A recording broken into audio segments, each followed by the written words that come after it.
की बुवा म्हणे कमोडवर बसले आणि कमळं उगवली. हा चमत्कार झाला. अरे काय चाललंय का तुमचं? म्हणजे ऐकणारे पण वेडे आणि मानणारे पण वेडे. हा गाडगे बाबांचा महाराष्ट्र आहे बाबा. अरे यार, हा गाडगे बाबांचा महाराष्ट्र आहे. तुम्हाला काय इतक्या वर्षापूर्वी त्या गाडगे बाबांनी, हा प्रबोधनकारांचा महाराष्ट्र आहे. प्रबोधनकारांच्या तत्वज्ञानावर माझा विश्वास आहे. शिवसेनेशी माझे मतभेद असतील, पूर्वी होते, आता काय फारसे राहिले नाही.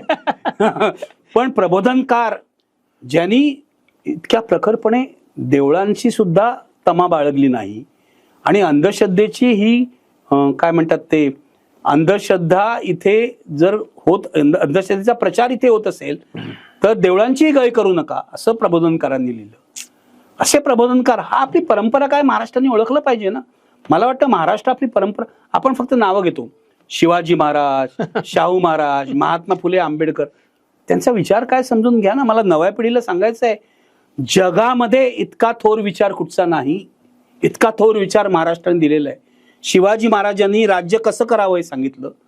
बाबासाहेबांनी समता आणि सत्ता याचं काय समीकरण असतं हे सांगितलं. महात्मा फुले तर महान क्रांतिकारक होते. समजून घ्या यार. तुम्ही समजूनच घेत नाही. आमचे पत्रकारच त्यांनाच माहीत नसतं. मी तुम्हाला सांगतो, मी अनेक इंटरव्ह्यू घेतले आतापर्यंत, मुलाखती म्हणजे नोकरीसाठी. महानगरमध्ये, IBN लोकमतमध्ये काही लोकांच्या पॅनलवर मी होतो. मी तरुण मुलांना एकच प्रश्न विचारायचो, पत्रकार बनायला आलेल्या, तुम्ही शिवाजी महाराजांचं चरित्र वाचलंय का आणि तुम्ही आंबेडकरांचं चरित्र वाचलंय का? ओके.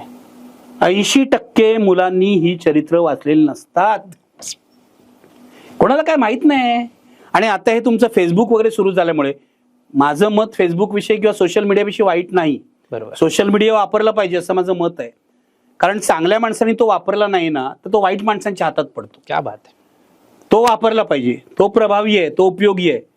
पण मुद्दा असा आहे, तुम्ही काही पहिल्यांदा वाचन करा, मग चिंतन करा, मग मनन करा आणि मग लेखन करा.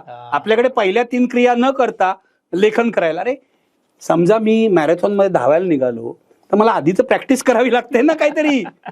तुम्ही आपलं होता फेसबुकवर लिहायला, कोणी काही लिहितोय, सावरकरांविषयी माहित नाही, गांधीजींविषयी माहित नाही. म्हणजे महाराष्ट्राची बौद्धिक दिवाळखोरी इतकी झालेली आहे ना, आणि आज ती अक्षरशः आपल्याला दिसते. महाराष्ट्राचं वाटोळं झालेलं. मी तुम्हाला खरंच सांगतो, मी आशावादी माणूस आहे, पण मला आता फारशी आशा उरलेली नाही.